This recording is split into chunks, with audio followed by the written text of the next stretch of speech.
The Polaris RZR has tons of models and trims to choose from, but which one is right for you? Should you go with something tame like the Trail S or the XP1000, or go with a top-of-the-line desert shredder like the Pro R or the Pro S? We had the same question, which is why we brought these two RZRs to Windrock Park to find out. And to help me, I brought along our editor, Anders Carlson. Anders, tell me about this first rig. Well, right behind me, we've got a Polaris XP4 1000 Ultimate. Now, this is kind of a jack-of-all-trades sort of rig. It's neither the sportiest nor the most extreme or the most crawliest kind of rig that you can possibly have. It's kind of a jack-of-all-trade rigs that does everything pretty well. Wouldn't you say? It is pretty good, but how much power does it make? Well, it does make 114 horsepower, and it does have Fox shocks, so it's kind of in the middle. It's not like super crazy horsepower, but it's good enough. Yeah, but you said it was a jack of all trades, but I think it's a master of none, which is why we brought along this RZR Pro R4 Ultimate. This is Polaris's wide open desert shredder side-by-side that kicked off the horsepower race. That horsepower came from a naturally aspirated inline 4 that made 225 horsepower. Now, at the time, that was the most horsepower we've ever seen out of a side-by-side. Now, that's since been dethroned, but that doesn't take away from how good this rig actually is. Well, God bless horsepower wars. You know, it's kind of funny that you mentioned desert shredding as it's raining here at Windrock. We are so that's a lot of horsepower. It is a lot. How much of it can you actually put to the ground, this soggy, wet ground? That is a great question. We're going to take it on what's called G1 up here. It's a nice little gravel road all the way to the top of the mountain. We're going to stretch its legs a little bit and see what it can actually do. And we're going to compare it to this RZR XP4 1000. We're going to get geared up and hit the trail. Now, Anders, which one do you want to drive first? You know, I think I'm going to take the family rig. Yeah. You know, but in a sense, they're both ultimate rigs. They are. These are the top of the line rigs from both of them, so it's a fair competition. This is the top model, and this is the top model. So it's super mucky out there. So Anders, how are we going to talk to each other out there?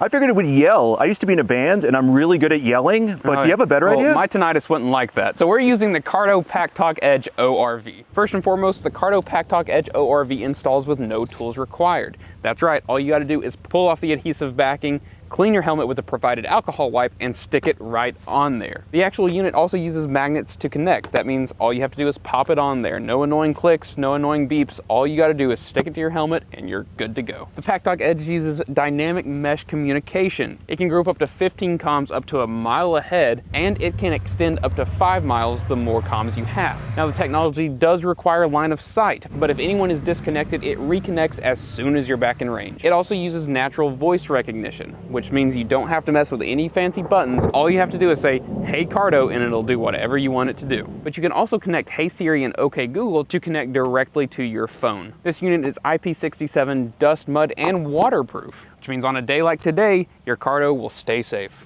It uses JBL speakers and one-way directional mics, meaning it cuts out engine and wind noise. This thing also comes with audio mixing, meaning you can have your music, your GPS, and talking to your buddies all running at the same time. And if you connect to the Cardo Connect app, you get over-the-air updates, can adjust the mic sensitivity, program JBL audio profiles, and it has audio recording for content creation. That's important for us for obvious reasons. And today we will be using Cardo's all-new waterproof mics. Again, it's gloomy, it's rainy out here, we're gonna get wet, we're already wet, and it just helps to have an extra layer of protection on your Cardos. All right, I think we're ready to hit the trail. I am in the Polaris RZR Pro R Ultimate, and Anders is in the Polaris RZR XP1000. The XP4 1000 Ultimate. XP4 1000 Ultimate, my bad. First impressions, what do you think about these rigs? What do you think about your rig? Boy, you know, we're just on asphalt right now, but I like it. I think it's tractable, it's friendly, nothing untoward is happening. I think you've got more rig than we really need here on this wet and rainy and slimy day at Windrock. That's what I think. I have the Polaris Dynamic active suspension. You can see all the little buttons on my steering wheel. You can swap between Baja, rock, draft, and comfort mode. Like right now I'm keeping it in Baja just because I think that's the best for out here. And especially the active suspension. And it samples the terrain at something like what? 1,000 times per second? That is more times than I could sample terrain, so I'm impressed. And I gotta tell you, I've got Fox shocks as well, but I do not have the same fancy shocks as you do. I think they're doing a fine and capable job. However, we're gonna find out as soon as we start hitting rocks, baby heads, boulders, and other stuff like that. We're gonna see if your fancier setup with all the little gnomes inside the shocks, if that does anything. We haven't even talked about the price, right? I think that's the first big thing we need to get out of the way. That's I'm going to come way ahead because I want to hear you say it. What's the MSRP on that? Mine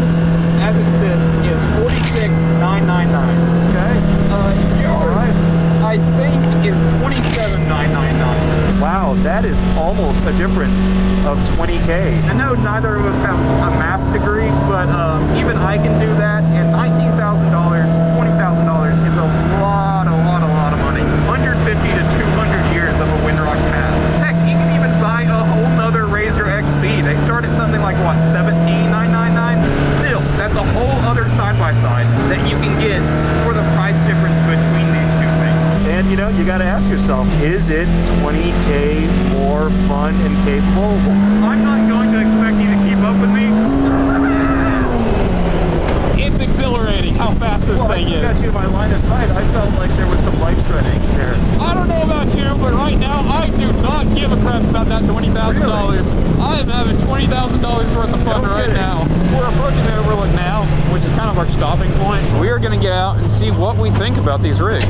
What did we think about these rigs? I don't know. I mean, I'm only, you know, batting 500. I got to tell you, this thing is very capable. I'm having a great time. Listen, you're sending it and you're kind of hurting my feelings by getting ahead of me a little bit. So yeah, that part is a little sad. I keep trying to, you know, hold off just a little bit, just so I'm not leaving you in the dust. But would you say that you're holding me back, sir? But I do think that this thing is magnificent. When I hit the throttle, as soon as I got on that straightaway, it just ate. Like 20 miles an hour to 60 miles an hour like that.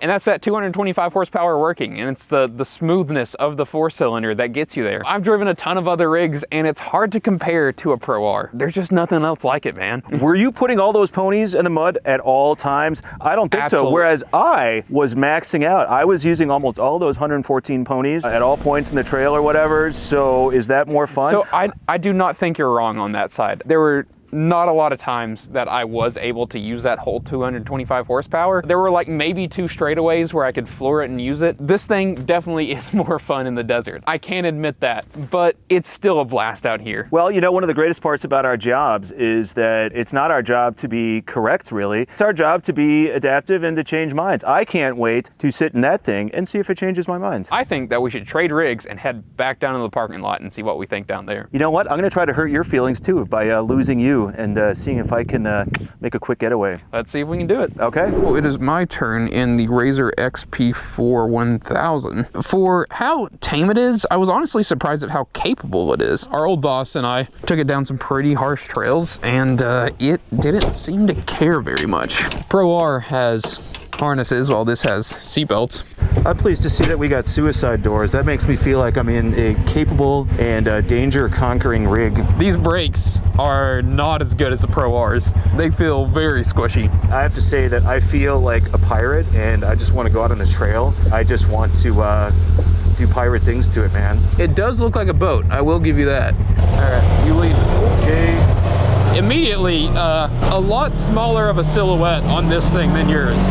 Tires are smaller, the rig is narrower, shorter wheelbase.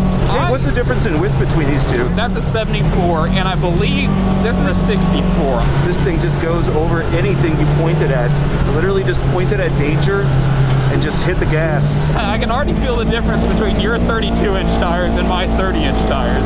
I gotta tell you, it's a little addictive to just be able to stomp on the gas and light the tires up no matter what you're doing. Low speed, high speed, middle of turns, whatever. This thing is so much fun. This is literally like the honey badger of UTVs. So, you started off in the Pro R. What did you think of the XP1000? I like it. I'll start with I like it. I do like the RZR XP1000. The problem is that this is just so much better. It really is. And to me, $20,000 is worth it. When I pinned it up the hill and I could feel that entire naturally aspirated 225 horsepower straight to the wheels, no turbo lag or anything, I was fine with it. I was fine with the price. I hate doing this, but I do kind of see your point. Yeah. A little bit. 114 ponies is pretty good, and I was putting a lot of them down at all times. That was a lot of fun to just mash the pedal to the floor and just feel all the tires light up.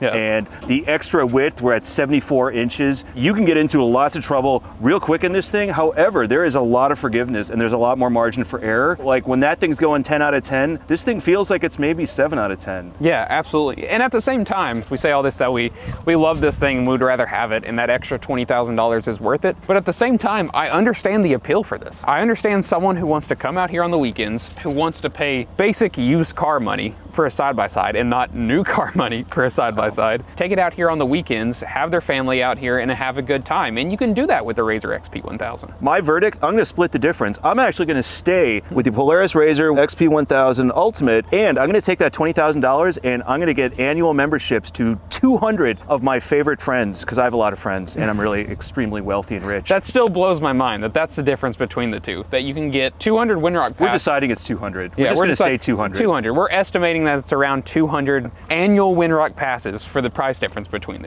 these two. The bigger wheels, the beadlock tires, the power, the dynamic suspension, even the color, it looks like a luxury rig. It looks like something that you spend $45,000 on, or $47,000 in its case. And that dynamic suspension was crazy. I started going over boulders, I felt nothing. I'm not even feeling that. Like those bumps, I know it's not anything like super intense.